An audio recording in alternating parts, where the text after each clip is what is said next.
गेल्या पार्ट मध्ये बघितलो की राक्षस सारख्या दिसणाऱ्या माणसाला राजाने आपली मुलगी देऊन टाकली। तो राक्षस राजकुमारीला फरफडत नेतो। तिला नाविलाजाने त्याच्याकडे राहावे लागते।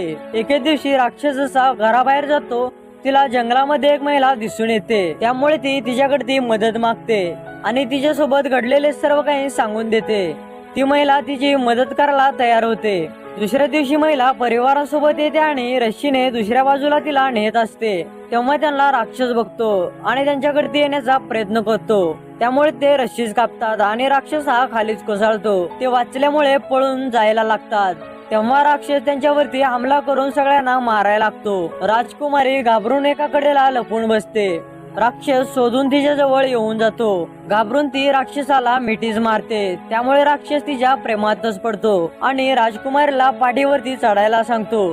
त्याचाच फायदा घेऊन राजकुमारी त्याचा गळा कापून मारूनच टाकते।